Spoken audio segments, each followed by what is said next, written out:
Bismillahi, Assalamualaikum warahmatullahi wabarakatuh. Rabbi shrah li sadri wa yassir li amri wahlul 'uqdatam min lisani yafqahu qawli. Langsung saja, pada kesempatan kali ini saya akan mempresentasikan sedikit materi atau suatu materi yang berjudul kedudukan bahasa Arab di sekolah di Indonesia. Bahasa asing, bahasa kedua atau bahasa ibu. Bahasa Arab merupakan bahasa yang telah lama ada dalam peradaban sejarah atau sebelum era Masehi. Secara historis, bahasa Arab merupakan bahasa pertama yang digunakan oleh manusia, yaitu Nabi Adam alaihissalam. Seiring dengan perkembangannya, bahasa Arab menyebar luas ke berbagai pelosok daerah yang ada di dunia, termasuk Indonesia. Sehingga tidak sedikit kita temui dalam bahasa Indonesia kosakatanya terambil dari bahasa Arab. Sebagian orang menganggap bahwa bahasa Arab adalah bahasa yang sulit dipelajari. Sebenarnya, hal ini tidaklah terjadi apabila seorang yang ingin belajar bahasa Arab itu memiliki semangat yang tinggi, karena semangat yang tinggi sangatlah diperlukan ketika akan mempelajari bahasa Arab. Nah, sebelum kita mengetahui kedudukan bahasa Arab, kita akan mengetahui pengertian dari bahasa ibu, bahasa kedua, dan bahasa asing. Yang pertama, bahasa ibu. Bahasa ibu adalah bahasa pertama yang mampu digunakan oleh seseorang yang diperoleh dari orang tua atau siapapun yang merawat anak tersebut. Bahasa ibu bukanlah bahasa yang diwariskan dari nenek moyang seseorang. Karena pada hakikatnya bahasa ibu tidak memiliki ikatan dengan asal ataupun jenis suku seseorang. Bahasa ibu biasanya disebut bahasa pertama karena bahasa itulah yang pertama kali dipelajari oleh anak. Yang kedua, bahasa kedua. Bahasa kedua adalah bahasa yang dipelajari seorang di negeri asalnya setelah seseorang itu mampu menguasai bahasa pertama atau bahasa ibu tadi. Nah, bahasa kedua ini bisa bahasa nasional, bahasa resmi negara, bahasa resmi kedaerahan, ataupun juga bahasa asing atau bukan bahasa asli penduduk pribumi. Nah, yang ketiga, bahasa asing. Bahasa asing adalah bahasa yang dipelajari seorang di luar dari tempat asli bahasa itu. Dalam konsep yang lebih luas, bahasa asing merupakan bahasa yang tidak digunakan oleh orang yang tinggal di sebuah tempat tertentu. Nah, selanjutnya kita akan mengetahui kedudukan bahasa Arab dibanding bahasa-bahasa yang lain. Nah, yang pertama, bahasa Arab merupakan bahasa Al-Quran. Setiap muslim yang ingin membaca dan memahami Al-Quran harus bisa bahasa Arab dong tentunya. Nah, dengan memahami Al-Quran, seorang muslim bisa mengetahui perintah-perintah Allah, larangannya, hukum dan syariat yang ada di dalamnya. Yang kedua, bahasa Arab merupakan bahasa dalam sholat. Nah, yang kita tahu sholat adalah ibadah bagi orang-orang muslim. Nah, setiap muslim yang akan melaksanakan ibadah sholat hendaklah melaksanakannya dengan menggunakan bahasa Arab. Bahasa Arab sangat erat kaitannya dengan pokok-pokok dari rukun-rukun Islam. Nah, dengan demikian, mempelajari bahasa Arab merupakan kewajiban bagi setiap orang muslim. Selanjutnya, bahasa Arab merupakan bahasa al-hadis. Nih, seorang muslim yang ingin membaca al-hadis dan memahaminya, hendaklah dia mengetahui bahasa Arab. Karena kalau dia tidak mengetahui bahasa Arab, maka dia tidak bisa mengetahui penjelasan dan pemahaman dari hadis yang ingin dia pelajari. Nah, selanjutnya bahasa Arab, banyaknya jumlah penutur bahasa Arab. Karena bahasa Arab digunakan sebagai bahasa pertama nih di 22 negara Arab. Nah, selanjutnya kita akan mengetahui kedudukan bahasa Arab di Indonesia. Dapat dikatakan bahwa bahasa Arab di Indonesia merupakan bahasa asing dan bukan bahasa kedua di negara Indonesia, apalagi bahasa ibu atau bahasa pertama.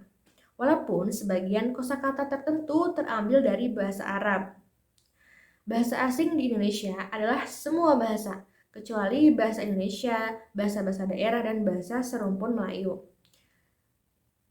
Nah, dalam kedudukannya sebagai bahasa asing, bahasa selain bahasa Indonesia dan bahasa daerah, bahasa Arab berfungsi sebagai alat perhubungan antar bangsa. Yang kedua, sebagai alat pemanfaatan ilmu pengetahuan dan teknologi dalam rangka pembangunan bangsa.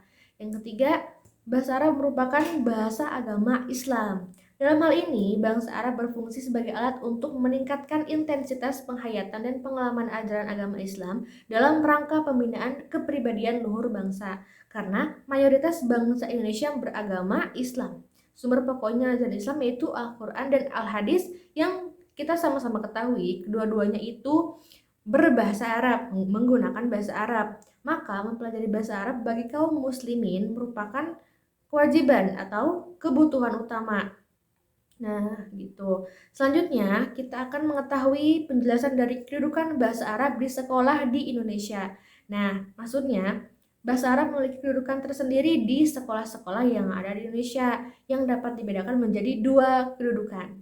Yang pertama, bahasa Arab sebagai mata pelajaran wajib yang mempelajari 4 kemahiran berbahasa dalam bahasa Arab dan mampu mengaplikasikan kemahiran tersebut, seperti pelajaran bahasa Arab yang ada di MI, MTS, MA, dan pondok pesantren. Nah, yang kedua, kedudukan bahasa Arab di sekolah di Indonesia sebagai mata pelajaran muatan lokal dan tidak dituntut untuk menguasai 4 kemahiran berbahasa secara utuh, karena dipelajari hanya sebatas untuk pengetahuan bukan untuk kecakapan dalam berbahasa, seperti pembelajaran bahasa Arab di lembaga pendidikan umum kayak SD, SMP, dan SMA.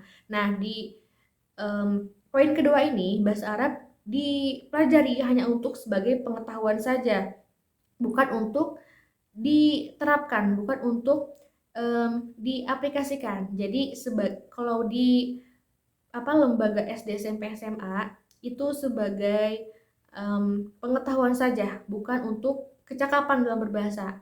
Tapi kalau di lembaga pendidikan Islam seperti MI, MTS, SMA itu merupakan pelajaran wajib dan siswa-siswi harus mampu mengaplikasikannya. Jadi di samping sebagai pengetahuan, tapi untuk pengaplikasiannya gitu. Jadi bedanya lembaga pendidikan Islam dan lembaga pendidikan umum, bedanya di situ. Oke, langsung saja kita pada kesimpulannya. Bahasa Arab yang berkedudukan sebagai bahasa asing dan kebijakan nasional mengenai bahasa Arab harus sesuai dengan fungsi dan kedudukannya sebagai bahasa asing dan sekaligus sebagai bahasa agama dan budaya Islam. Fungsi dan kedudukan bahasa Arab sebagai bahasa asing dalam rangka politik nasional hendaknya menjadi landasan dalam pengembangan dan peningkatan mutu pengajaran bahasa Arab di Indonesia, baik di madrasah maupun di sekolah umum. Bahasa Arab berbeda dengan bahasa-bahasa lain yang menjadi alat komunikasi di kalangan umat manusia. Ragam keunggulan bahasa Arab begitu banyak. Idealnya, umat Islam mencurahkan perhatiannya terhadap bahasa ini, baik dengan mempelajarinya untuk diri sendiri ataupun memfasilitasi dan mengarahkan anak-anak untuk tujuan tersebut. Untuk merealisasikan arah dan tujuan pembelajaran bahasa Arab tersebut, hendaknya bersinergi dengan kemampuan pendidik, minat dan motivasi yang tinggi bagi peserta didik, pemilihan sumber atau materi pembelajaran selektif, pemilihan metode yang tepat, pemilihan media yang tepat, serta evaluasi yang sesuai. Nah, kedudukan bahasa Arab di Indonesia adalah sebagai bahasa asing, setara dengan bahasa asing lainnya seperti bahasa Inggris, Jerman, Jepang, dan lain-lain. Sedangkan kedudukan bahasa Arab di sekolah di Indonesia adalah sebagai bahasa agama dan ilmu pengetahuan. Mungkin cukup sekian presentasi dari saya. Semoga bermanfaat. Kurang lebihnya mohon dimaafkan. Wabillahi taufiq wal hidayah. Wassalamualaikum warahmatullahi wabarakatuh.